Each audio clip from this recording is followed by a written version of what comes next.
Hello everyone! Kumusta po kayong lahat? For today's vlog, pag-uusapan natin ang dapat mong gawin upang maiwasan ang mga negatibong pag-iisip. Sa totoo lang, hindi mo dapat ikahiya ang iyong buhay. Kahit mahirap ka, kahit hindi mamahalin ang suot mo, kahit hindi ka pa nakakain sa mamahaling restaurant, hindi mo dapat ikahiya yon. Hindi ka dapat nahiya kung ano ang trabaho mo, kung mababa ang posisyon mo, kahit kargador ka pa, kahit mangingisda ka, kahit ano pang trabaho mo. Yan ay hindi trabaho lang. Huwag mo sabihin na ganyan lang ang trabaho mo. No, stop saying that. Napakarangal ng trabahong yan, hindi mo dapat ikahiya yan. Hindi mo dapat ikinakahiya kung maliit ang bahay mo o kung sino ang kasama mo sa bahay. Tandaan mo ito, ang pinakamahalagang bahagi ng buhay ay ang paglikha ng kaligayahan sa iyong sarili. Sa iyong sariling buhay, pati na rin sa buhay ng ibang tao. Pasayahin mo ang iyong sarili. Pasayahin mo ang iba. Hindi mo dapat tinatago ang tunay na pagkatao mo. Dahil lang nahihiya ka o natatakot ka na may magsabi sa iyo na ang cheap ng pagkatao mo o baka pagtawanan ka nila. Hindi mo dapat gawin yon. Buhay mo to at wala silang pakialam doon. Kung ano ang buhay natin, kung ano ang pamumuhay natin, kung ano ang ginagawa natin sa buhay. Unang-una, hindi mo dapat ikinakahiya ang iyong sarili.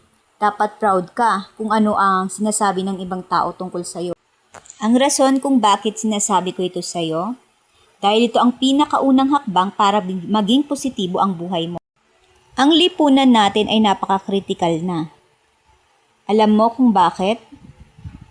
Ang buhay natin ay madalas sinusukat o kinukumpara sa pamantayan ng lipunan, na para bang wala na tayong sariling pamantayan sa pamumuhay natin, kung ano ang ginagawa natin sa buhay.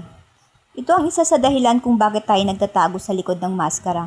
Tingnan mo ang mundo, napakataas ng standard. Sa totoo lang, hindi mo dapat ikinakahiya ang iyong buhay.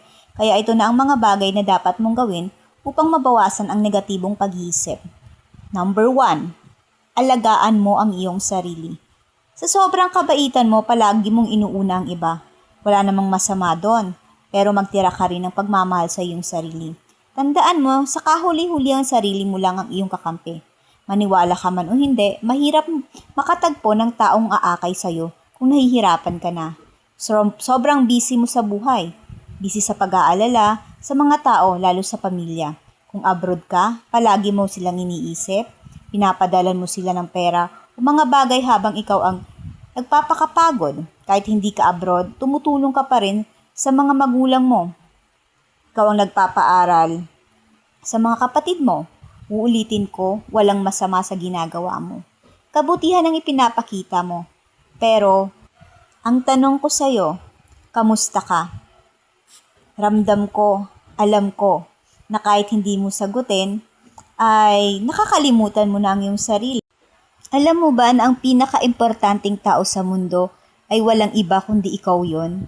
Wala ka ng oras para magsaya, wala kang oras para gawin ang gusto mo sa buhay, para makapag-isip ng maayos, wala ka ng oras para sa sarili mo. Paano gagaan ang buhay mo?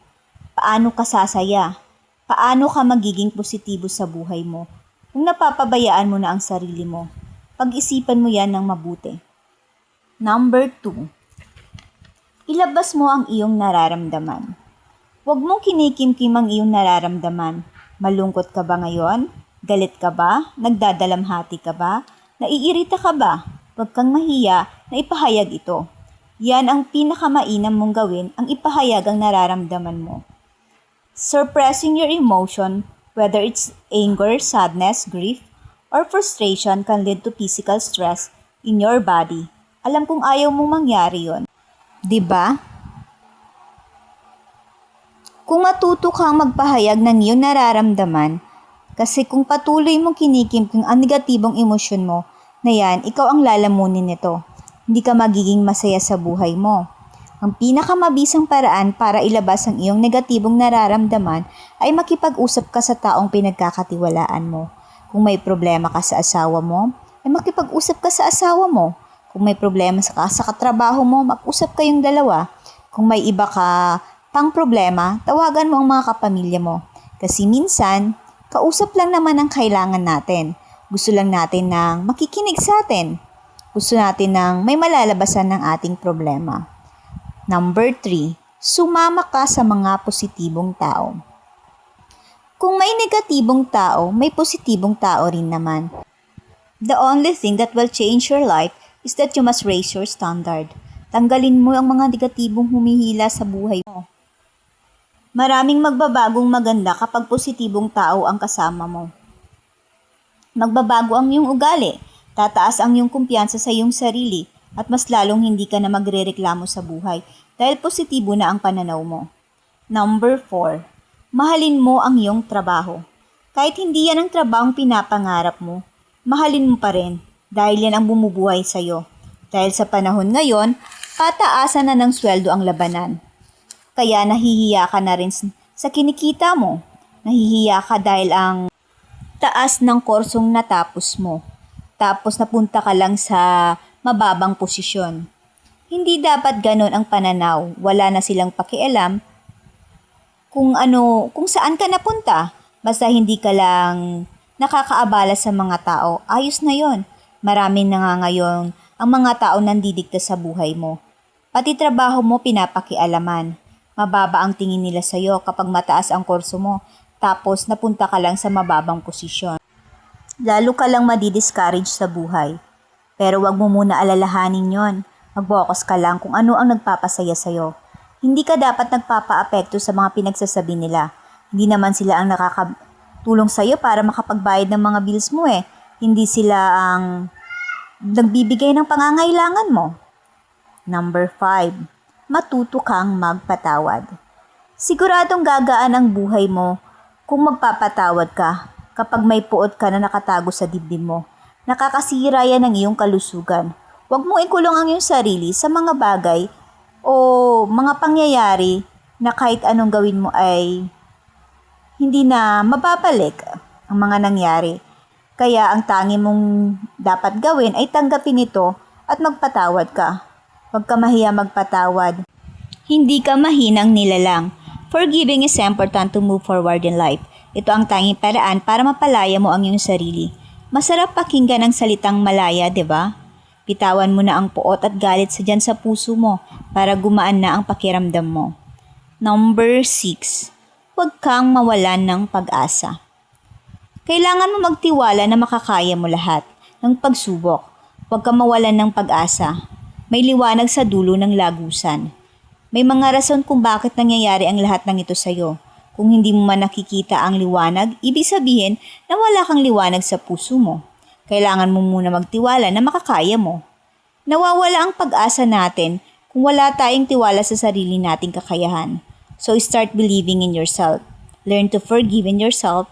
Learn to forgive yourself and come up as a better person in the worst situation. Circumstances change, and you should not allow them to overrule your thoughts. Having hopes give you the courage to think that things will get better with time, despite the odds being not in favor. Hope is the only way that keeps you moving forward. It gives you the strength and ability to bounce back from whatever the obstacles you are going through. Number 7, mag-focus ka lang sa positibo. Hindi sa lahat ng araw ay smooth lang ang daloy ng buhay. May mga araw din na medyo lumubog ng konti ang mood natin, pero hindi natin nahayaan ito na bumagsak tayo sa buhay. Kung ang positibong pangyayari ay lumilipas, lalo na ang negatibo, walang mananatiling pareho sa mundo. Hindi natin mahuhulaan kung kailan darating ang masamang panahon. Kaya huwag nating pangunahan. Hulaan mo man o hindi ang mga nangyayari, ay mangyayari talaga sa buhay natin na hindi natin magugustuhan. But thinking positive thoughts throughout those bad days will make you more resilient next time. Challenge with 1. Look at the situation realistically. Search for the ways that you can improve the situation and try to learn from the experiences. Positive thinking is good for your body, mind, and overall health. Number 8. Magpakatotoo ka. Huwag mong itago ang tunay mong pagkatao. Sabi ko nga kanina, huwag mong ikahiya kung sino ka. Ito ang isa sa mga pinagsisihan ng mga tao. Umaabot na sila sa puntong napagtanto nila na hindi nila ginagawa ang tunay nilang kagustuhan dahil lang sa kakasunod nila sa idinidikta ng kanilang mga magulang o ibang tao. May malaking inaasahan ng mga tao sa atin. Minsan ang gusto nila ang hindi natin gusto. Napipilitan lang tayong gumawa sa mga bagay na yon kasi natatakot tayong suwayin ang sarili nilang desisyon para sa atin. Kumusta naman ang sarili mong desisyon? May sarili kang kagustuhan, di ba? May sarili kang pangarap. Embracing yourself, your unique self, and loving that self is one of the best thing or the most courageous thing that you can do. Huwag kang mag-alala kung magagalit sila sa iyo. Magigising lang sila sa katotohanan kung magtatagumpay ka sa buhay. At ito ang 8 bagay na dapat mong gawin upang mabawasan ang negatibong pag-iisip. Thank you for watching, guys. Don't forget to like, share, and subscribe to my YouTube channel. Thank you.